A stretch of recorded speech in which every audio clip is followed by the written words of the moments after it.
My family and I attend the Safari Club International Convention just about every year, and Tom Julian from Julian&Sons and I met there at SCI's convention in Reno, Nevada, I believe was the first one I met him in several years ago. Of course, I'd get all of the periodicals that he advertises in, and the work just looks stunning. But then when you meet Tom and meet his sons and meet their crew, you find it very easy to make the decision that not only is their craftsmanship fantastic, but that they'll be very easy to work with. And so after meeting them the first time, and then my planning of this addition to the house that included primarily the trophy room, it was an easy choice for me to choose Tom. What was the process like to get started on the project? The way we got started on the project with Julian&Sons was to first reach out to him, tell him what I had in mind in general.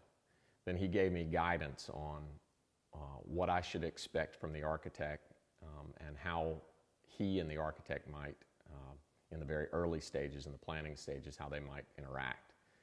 That went seamlessly and smoothly. We had a great architect and a great relationship with Tom by that point. We had talked several times. I had a very unique vision. I designed the addition myself and had very specific wants and very specific needs. And so I had to convey those to the architect and convey those to Tom, but they got it right off. And Julian&Sons did an excellent job of interacting with the architect at the earliest stages of planning and gave us a lot of great advice that the architect wouldn't have known.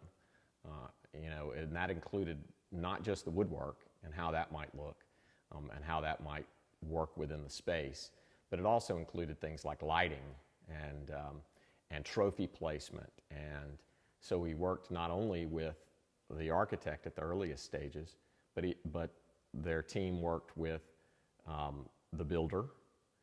They worked with my taxidermist. They worked with the lighting people, the electricians, and had great advice about all of that, about how to set lighting so that it wouldn't cast shadows in a certain way, and so that it would highlight each trophy in its own right. So that was really important, and they all worked really well together. So do you think that him working with those other people took a lot of the pressure off of you to where you just had to give them your vision and you weren't so much as like the go-between relaying messages, but they kind of worked together on their own as well? Yeah, absolutely. I mean, while I was involved with the project intimately because I'm very particular, I really didn't have to worry about anything. I really just gave them my overall vision and handed it off to them. There weren't any problems. I can't think back to any problems. If there were, they were so insignificant and so easily overcome that I don't even recall them anymore. And so we, my wife and I laid out our plan. We laid out our very specific look that we wanted, which is different than most trophy rooms. And they got it from the very beginning. They looked at the rest of my house and saw how I wanted to marry this space with the rest of my house, and it was fantastic. There were a lot of things that I would not have thought of, even though I tried to think of everything. There were a lot of things that I would not have thought of that were it not for Julian&Sons working so well with the architect and builder and all of the subcontractors, I would have missed.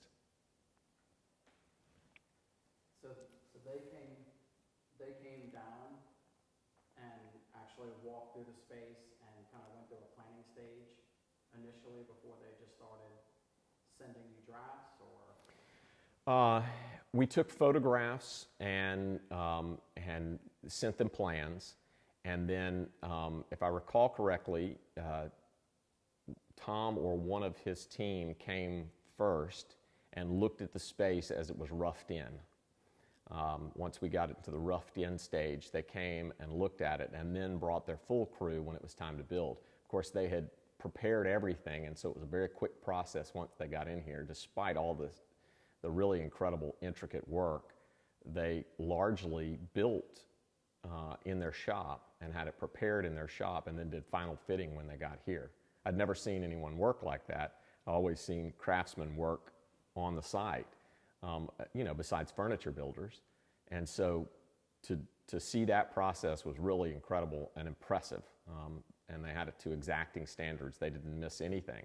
You would think that to build off-site and then install on-site, you would have some big misses and maybe have another trip or something like that. There was nothing that impeded their progress. They worked quickly, efficiently, but answered any concerns I had as I went, and made changes as I needed to, and it worked out great.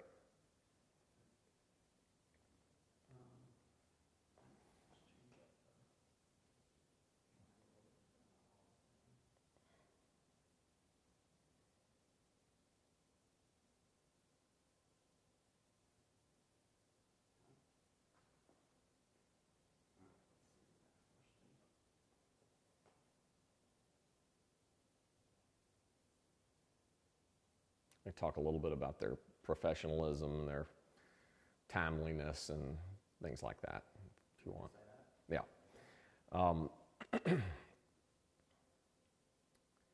Once it came time for them to come on site and build, here's what I was most impressed with.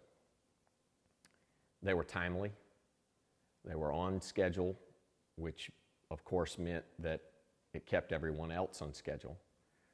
I didn't have to worry about waiting for them to finish for some other phase to finish. Once they came to Louisiana to do the project, they stayed here locally. They were on time every morning. They worked as late as I would allow them to, or as was needed each day.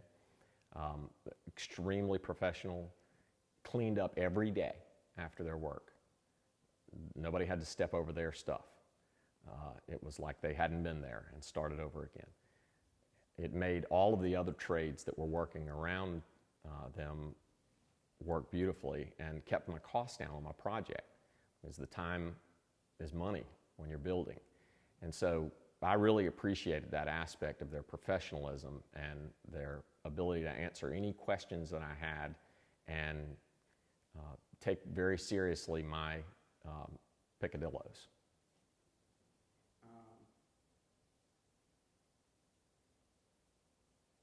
Did they bring anything to the table besides custom woodwork?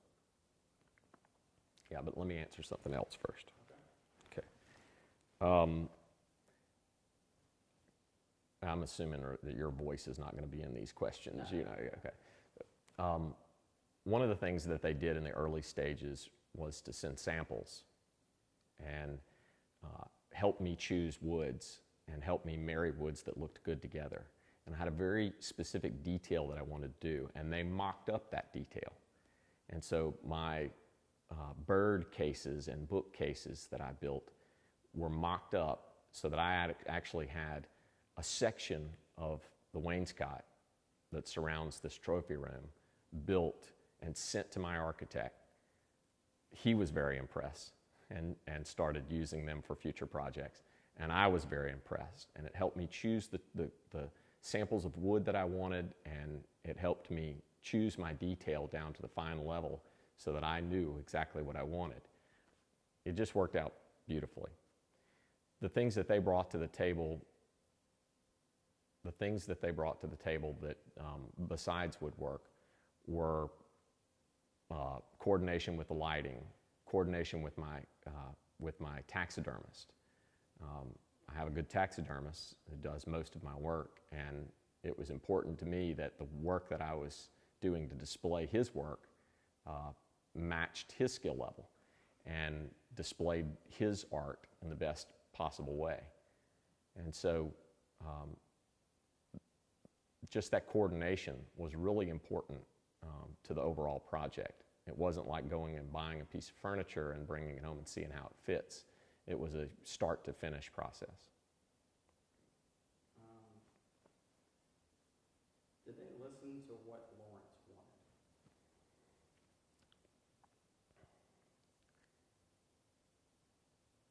Julian&Sons really listened and interacted with me and with my wife and listened to what we wanted.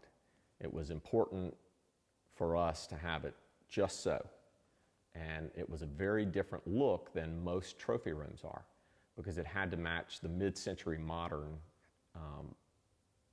The rest of the house is mid-century modern, and it had to match that theme. And so it needed to have a feel for that mid-century Frank Lloyd Wright look that is in the rest of this house. That's not very common. A lot of trophy rooms are lodge feelings or old English looks or things like that. Ours was a little different, and we wanted it to look like the rest of the house. We just didn't want it to look just like any other trophy room. It's also really important that we had function in the space. Many trophy rooms are just that, a place to tour your guests around and look at animals. Well, ours is a living space. This is our main room. The kids come here and watch movies on a big screen, and they work to build the coffered ceiling and have a drop-down projector in it, and they work to with the AV vendors about weights and how to make the mechanisms work the best with their woodwork. And so it worked seamlessly. All of those coordinations, will make you spoiled because you expect everyone to work like that, and frankly, everyone doesn't work like that. And so they listened to what we wanted and made this space work. It's an office, it's a bar, it has our fireplace and our lounging area for the rare cool winters that we have here in Louisiana. It's got my main recliner in it, so I can watch sports. It's got this table behind me that they helped build as a piece of furniture so that we could sit here with a big group of folks and, eat crawfish and watch LSU play football. They did all of those things thinking about our lifestyle and hearing what our lifestyle was like and putting it into this room. And they had a heart in what they were doing. They thought it through, and they helped us a great deal with it. So Julian&Sons is a step above other craftsmen that you've just maybe a little one-liner about something Yeah. like that. I can't recommend Julian&Sons highly enough. I would never choose, after my experience with Julian&Sons, I would never choose. I'm kind of blub that. I can't recommend Julian&Sons highly enough. After going through the process with them, I would never choose to use anyone else for this type of work. Their craftsmanship is excellent. Their coordination skills, their planning skills, their professionalism, what they bring to the table is just a cut above everyone else. I think that's it. Like it? I mean, that sounds like